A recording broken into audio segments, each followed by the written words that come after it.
What's up, everybody? New Disturbed record coming out this Friday, August 21st. After a 4-year hiatus, the record's called Immortalized. We're able to listen to it early thanks to iTunes. Got my buddy from Potato Land here, Mr. Ironmetl222. What's up, dude? What's up? And we're going to talk for some new Disturbed. Yeah, we're going to talk, see if this record was worth the hiatus, because, for a band to go away, it has to be worth coming back. Otherwise, they should have fucking stayed away. So, initial thoughts on the record. Were you into it first listen? Were you not? I'll be honest. I actually was not too into it first listen. I really enjoyed the first couple singles, except for one in particular. Fired Up, which we'll get into more in depth when we talk about our least favorites. Yeah. But it sounded like Disturbed. It sounded like they were back. And ultimately, I actually do enjoy this album. But I feel like some of Disturbed's worst songs they've ever recorded are on this album. Oh, 100%. Yeah. We get a little bit of both spectrum. I think, you're talking singles. Vengeful One, to me, is a career highlight. Where then we got Fired Up, and the song Who, to me, which is a career low light. Who is my second least favorite song. Yeah, so we got a little bit of a mixed bag here. I definitely think, though, overall, that they have added at least 3 or 4 songs that are worthy of live set. What songs on here would you want to see live when you see them tour? I think Immortalized would be great live. Obviously, the Vengeful One, which was the lead single. Yeah. My personal favorite song on the record is What Are You Waiting For? So right. I would really enjoy that. But honestly, I think to change the setup a little bit, either going for The Light, which is kind of a lighter song, or even The Sound of Silence, the cover, I think that would really change things up a little bit. Yeah, Sound of Silence. I was nervous about Sound of Silence because I don't know if you're a fan of Nevermore, but they did a ripping fucking metaled up cover. Yeah. So for anybody watching this, check that out. That's a killer cover. But I thought it was a really nice, tender moment that gave the record a little diversity. You know what I mean? Exactly. Yeah, Disturbed, honestly, I think they're one of the better bands at covers. I think Shout from the first record is really good. Yeah, I really like Land of Confusion. Hell yeah. I wasn't a huge fan of the U2 song they did on Asylum, but I still thought it was okay. And then I just knew that David Drain was going to knock it out of the park because even though people give him a lot of crap for the animal noises and all that, I still think he has an amazing voice and it's very diverse and versatile. So you get to hear basically the best of David Draymond throughout the entire song. So I did really enjoy it. That's why I like Believe more because, dude, Believe he really sings. Yeah, it's a much more melodic record. Some of this feels a little forced. We were talking before, Indestructible, they really hit this killer formula where, to me, that's a perfect record. I can listen to that track one all the way through, no filler. Even a deep cut like Torn is a killer song. Yeah, Torn's probably the only song I don't really like, but as far as the rest of the record, it's fantastic. And on that one, they hit this formula where he's not doing any of that really clean singing. It's the same aggression. And Sound of Silence, unfortunately for me, was the only time where they really broke that. Sound of Silence and maybe The Light, too, like what you mentioned. That's a really killer The Light is more melodic, but at the same time, it's still pretty much a distorted vocal most of the time. Yeah. Believe is much more focused on melody than their other records have been. But I think that Sound of Silence was definitely a good kind of callback to the Believe record, just in terms of vocal delivery. I also thought, if we're talking callbacks, Never Wrong, dude, that sounded like The Sickness to me. Yeah, it does. It does. I think in a good way. It actually kind of sounded like a Seven Dust song to me with that intro riff. Yeah. I really enjoyed that.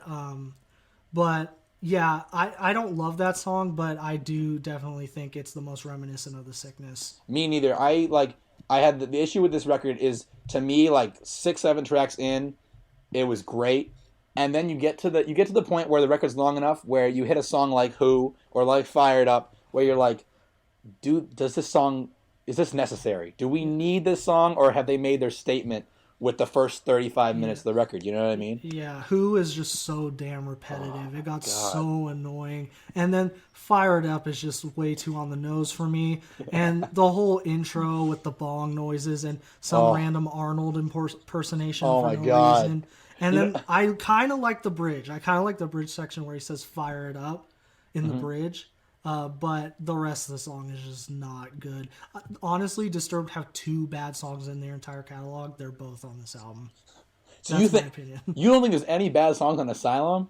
No, I love every song on You're Asylum. crazy. You're fucking I crazy, love it. dude. I love Asylum, dude. It's so watered. Like, if you're a Disturbed fan, like Asylum does give you pretty much what you want. It's not a bad album, but to me, after Indestructible, like because It's Asylum not came as good out, as Indestructible. and remember, Absolutely not. Asylum came out in 2010, so that's only 2 years after Indestructible. So 2 years after, I'm still bumping Indestructible. I still think it's Yeah. killer. So if you give me the same thing but just watered down, it bugs me. Whereas with this record, we get 5 years basically of no new Disturbed, so it sounds fresh again. I think it was a. I don't know about you. I think it was a really good decision to take a Well, hiatus. and in the meantime, we got Device and Fight or Flight, which were We both did. pretty mediocre. Were you so- were you into Device? I thought the record was okay. I didn't hate it Yeah. as much as everybody else did, but Yeah. it wasn't Disturbed. Right, and you got him making the Trivium record, Vengeance Falls.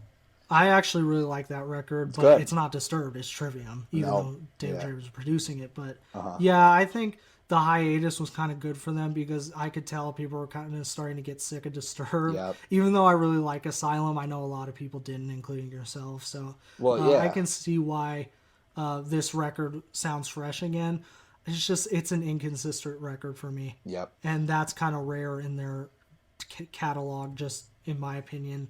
And I I think think they've been pretty part I think part of that, like the part of the reason it's inconsistent is because the songs drag, dude. If you look at the track list, they're all like 4 or 5 minutes.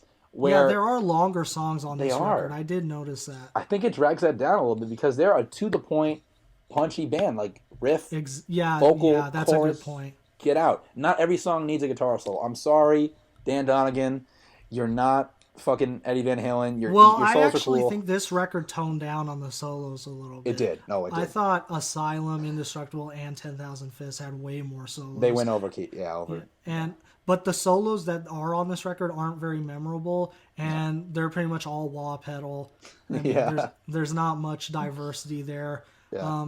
But in terms of the riffs, I still think some of the riffs are pretty good. Mm-hmm. They've got some heavy stuff on here. One of my favorite moments on the album is actually in "Save Our Last Goodbye." Mm-hmm. There's this just brutal riff towards the end of the bridge section that I absolutely love. That's a great dude. That is a. I wouldn't call it. Kind of screams over it, which he doesn't Yeah, do that often. it gets really heavy. Especially, it's almost like a fake out because it starts with acoustic guitar and like this heavy subject matter. You're like, I'm not gonna delve too much and try to analyze the lyrics, but it definitely seems like a relative or something passing away. And it starts with the acoustic guitar, and you think you're gonna get this soft track, but then you get one of the heaviest bridge sections on the whole record. Absolutely. It was a really cool little fake out that they did there. Yeah. So we talked a lot about negatives so far. What's some stuff you really loved on the album? Some stuff I loved. Yeah, like songs or moments on the album. Yeah, one we haven't touched on, which I think is not. We said Vengeful One. That's definitely the best song on the record. But Open Your Eyes, dude. Like to me, like there's a very Fear Factory influenced riff that kicks it off and really kicks your ass. What to me, your brain is like the best judge of catchiness. Like what plays in your mind. I heard Open Your Eyes once, and I was singing it for a day. Like that really should go. We're talking live set. That one should really go on the live set. Okay, that's interesting because actually for me, it didn't catch me at first. didn't. I was kind of about it at first, but then it grew on me a lot. My one problem with it, and a lot of songs on this album, just too repetitive for me. They say Open Your Eyes in the chorus way too much for me. Was Your Mind a problem for you too? Yeah, I guess. But Your Mind is a little bit better, but I don't dislike Open Your Eyes at all. I think it's really catchy, like you said. And I think he shows great range in the bridge as well. Yeah. But yeah, Your Mind I thought was a pretty decent song as well. Really catchy as well. I enjoyed it. And I actually did kind of like the solo on that one. That's a killer solo. Yeah.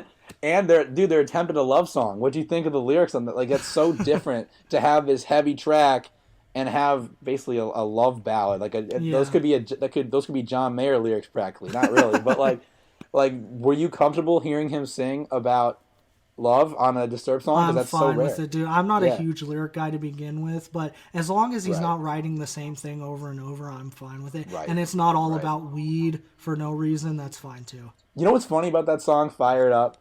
I think I figured out why people hate it so much. Because objectively, to me, it's a pretty good song. It's not as good as the other singles, but I think it's because Draymond's almost notorious for having fucking no sense of humor.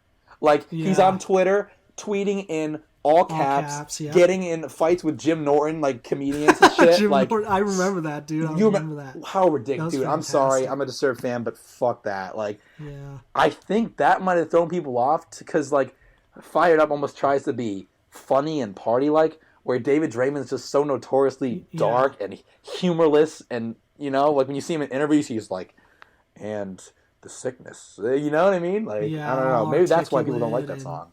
Yeah, I don't know. For me, I have nothing against weed whatsoever, but just too on the nose for me. It sounded like a Nickelback song, lyrically. It sounds like a song Nickelback would write. It really does. Right. And I don't want to hear Nickelback on a Disturbed record. Like I said, I did enjoy the bridge section. I did like that, but the verses and the chorus, even with better lyrics, it still just didn't do it for me. Yeah, I'm not trying to at all say that it's a album highlight or career highlight, but it might, some of the hate might be just due to that. You know what I mean? But what do you think about What Are You Waiting For? Because that's my personal favorite on the record. You know what I noticed at that track? That's definitely going to be a live favorite. Mm-hmm. I love the chorus, honestly. Yeah. It's my favorite part. The verses are super catchy as well. Yeah. It just sounded like a 10,000 Fists Indestructible era Disturbed song to me. I thought the bridge section was a little bit boring, like it didn't really do much, and the solo was whatever, but just the intro, the verses, and the chorus just really did it for me. That's why I really enjoy it. I noticed one thing they overuse is the whoa-ohs. You know what I mean? Yeah, but that's a lot better than ho, ho, ho, ho. At least they changed it up a little bit. Oh my god. And there's no rapping. There's no rapping on this album, pretty much. That's always a plus. Mm-hmm. That's definitely a strong track. Vengeful One, again, like I said, that is an album highlight. What have we done? Save Our Last Goodbye, that's another good one. I mean, we've touched on... I mean, what do you think of the closing track, Who Taught You How to Hate? That was another grower for me. Didn't really care for it that much at first, but I was listening to it last night, and I thought, this is actually a pretty decent song. I really like the chorus. I think the chorus is really good. The riff was too bland for me. That's what... Like, the riffs, especially as you get deeper in the album, just get bland and predictable. Like, they're the kind of riffs that, like, as a guitar player, if you're playing with a drummer... Like, sometimes when you jam with a drummer, you just play whatever comes to your head. It sounds like that's what it is, just jamming. Like the same way Hell Yeah writes their riffs. So to me, there's room for creativity. I still would like to see another Disturbed ballad, like another Darkness. We didn't get a Darkness on this record. And we kind of got that with Sound of Silence, but that's a cover. But yeah, I agree. I think Darkness is a great song. It gives it a little more diversity, which well, I think this record tried to be more diverse, especially with songs like The Light and stuff like that, and even Your Mind with the kind of cool atmospheric intro. But just for this album, it's just too inconsistent for me, and the weak tracks on the album are the weakest tracks they've done. That's really what bogs this album down for me. And then there are a couple of career highlights, and there are a couple of career lowlights in the same record. Exactly. To me, I would place this after Indestructible and 10,000 Fists, and before Asylum, Believe, and Sickness. Not necessarily that's the order, but I would put it second tier in their catalog. But to me, if you're 16 years into your career, second tier record this late in the game is impressive to me. I'll be bumping this for sure. Yeah, I mean, albeit skipping a couple record. tracks. I mean, I'm not too disappointed. It didn't live up to what Disturbed has done in the past, so I guess with that comes some disappointment. But overall, I really do enjoy this record, and Disturbed's one of my favorite bands. So new Disturbed is pretty much always a good thing. And another good reason to see them live. Definitely let us know in the comments what you thought of this record. Do you agree with us? Do you fucking think that Ironmetl is crazy for thinking Asylum's good? Let us know. But to me, like I said, strong record, second tier Disturbed, which I'm not at all mad at. There's some career highlights on here, and I'm going to be playing this in my car for sure. Yep, same with me. All right, make sure to subscribe to both of our channels. Hit us up. We love to talk music, and we love to hear what you guys think of the record. Yeah, thanks guys for watching. All right, take it easy, guys.